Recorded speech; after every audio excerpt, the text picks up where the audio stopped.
upozorenje. Da bi vas zarobili, vas i stvari počeli su obeležavati čipovima gušteri iz paklova. Moja prva reakcija kada sam naletao na ovu sliku je bila najverovatnija slična vašoj, ali mi je pažnju privukao link na dnu ove slike, Anđeli neba, i da sam znao kakvu zečju ruku me vodi, verovatno nikad ne bih ni kliknuo njega.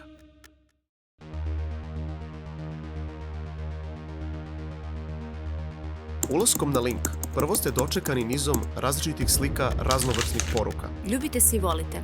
Dobro i užitak dajte jedno drugom. Prijateljstvo puno ljubavi između nebeskih anđela, galaktičke federacije planeta i zemaljskog čoveka u svemirskom brodu. Volite planetu Zemlju jer ona voli vas. Zatim, nalazimo nekoliko tekstova. Ne dozvolite da đavoli saurijanci čipuju vaša srca. Saurijanci pripremaju paklene čipove, sve zavisi od izbora koje pravite. 98% od vas putuje prema mračnim svetovima zbog sopstvenih životnih odluka. Samo se 2% ljudi kreće ka raju i time se odupire vladavini čipova. I onda završavamo na najčudnijem prizoru kojeg sam ikada video. Na prvi pogled, pa ne znate ni šta da gledate. Sajt je ekstremno drečav i oslepljujuć, sa starim internet elementima nabacanim svuda, ali na njima se krije mnogo više. I pre nego što vam pokažem šta sam sve pronašao u mesecima istraživanja ovog sajta, prvo da vam objasnim zašto ovaj sajt uopšte postoji. Šta su Anđeli neba? To je hrvatska verzija mnogo većeg češko-slovačkog pokreta, okupljenog oko čoveka Ivo A. Benda. Ova sekta nije bila organizovana kao klasična crkva, više je ličila na beskrajnu mrežu poruka, letaka, predavanja i audio snimaka, kroz koje je jedan vođa pokušavao da objasni kako svet zaista funkcioniše. Ovaj pokret počinje da se formira 1997. godine, nakon što je Miloslava Drskova, žena koja je tvrdila da komunicira s vanzemaljcima još od sredine 90-ih, upoznala Iva Bendu. On ubrzo preuzima inicijativu, postaje centralna figura, pokreće sajt i okuplja mrežu ljudi oko sebe, pojavljivanjem na raznim kanalima nacionalne frekvencije u Slovačkoj. V duchu to, co někteří lidé... Njihovo verovanje bila je čudna mešavina svega.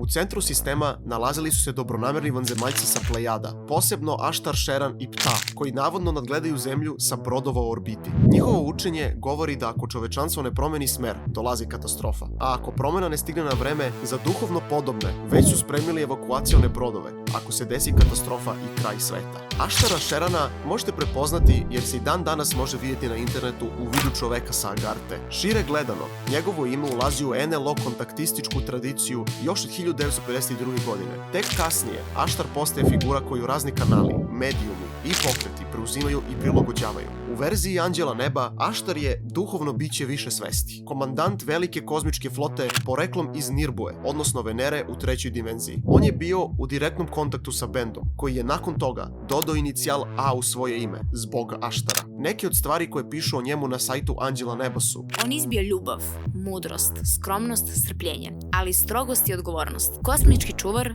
divan prijatelj. On je zadužen za deo univerzuma koji kosmički ljudi zovu Bela, Kuadra ili četvrti sektor univerzuma. Pored poluznačajnog tela, on ima hiljade mentalnih tela, pomoću kojih radi u mnogim delovima univerzuma. On istovremeno komunicira sa hiljadama bića. Zagraj sa ovim prelepim bićem je neuporedivo i nezaboravno iskustvo, koje vas, dragi ljudi, dovodi do suza. Ima suprugu Ester i najstarijeg sina Isak. Voli sve ljude planete Zemlje i raduje se daljoj saradnji sa novom civilizacijom na planeti Zemlji. U petoj dimenziji, nakon pročišćavanja i čišćenja stare planete Zemlje. Ima 28.000 godina, lice mu izgleda kao lice prosječnog čoveka Zemlje starog 18 godina.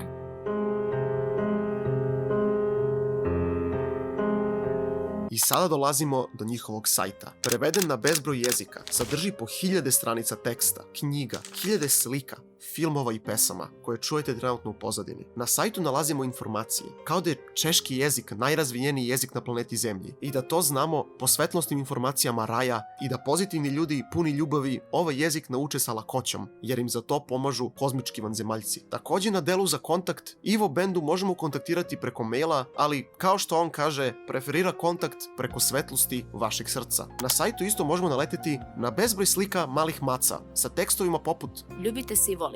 dobro i užitaj, dajte jedno drugom. Na češkom sajtu sam ih pronašao još. Doduše ne razumem ih, tako da prevođenje njih ostavljam u vašim rukama. Također na češkom sajtu možemo naleteti i na sve države koje će biti evakuisane u svemir. I na objavi vidimo zastavu Kosova, što znači da Ašter Šeran priznaje Kosovo. Samo ima da vas ostavim sa tom informacijom. Također možemo naleteti i na uslove za vezu sa prijateljima iz svemira. Sa stvorenjem može stupiti u vezu svako drugi, ispunili ove uslove. Ljubiti ostala ljudska bića, pa i tako vam čine zlo. Ljubiti sva ostala stvorenja, živa i neživa, to jest prirodu, biljke, životinje, kao i planetu Zemlju, koje je biće više nego mi sami. Smanjiti na minimum ili potpuno prestati sa jedenjem mesa. Likvidirati, uništiti negativnu literaturu, časopis o ratovima, erotici i negativnim vanzemaljcima. Ne komunicirati sa negativnim vanzemaljcima. Ne čitati negativne knjige i časopise, ne gledati negativne filmove, dobro ignorisati politiku jer je puna grubih vibracija. Nemati nepotrebno mnogo imovine. U okviru svojih mogućnosti pomagati ljudima u nevolji. Bare minimalno raditi u korist ljudskog roda zarad širenja informacijama o prijateljima i svemira. I to na miran i nenametljiv način. Ne činiti zlo drugim stvorenjima. Prilikom oslovljavanja moguće je postupiti ovako.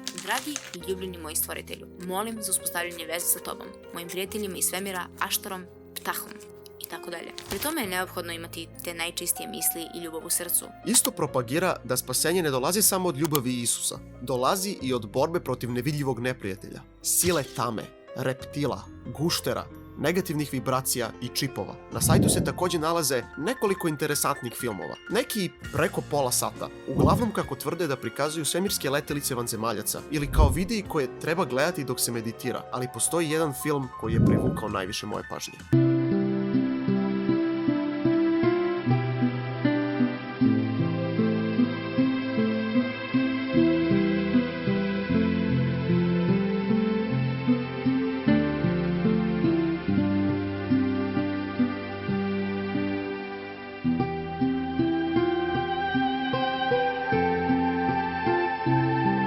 Po rečima sajta, treba poslati uticajnim i odgovornim ljudima ove filmove. Isto možemo naleteti i na gomile knjiga sa po 100 stranica.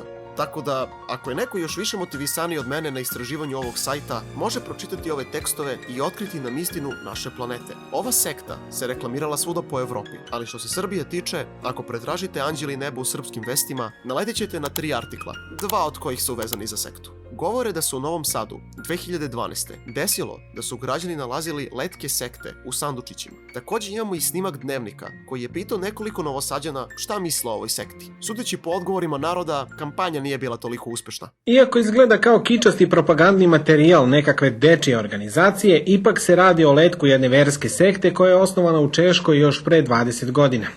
Pitali smo Novosađane šta misle o tome. Dostojan sam svoje vere, pravoslavne, tako da sve ostalo ignorišem više, ne osuđujem, ali ignorišem.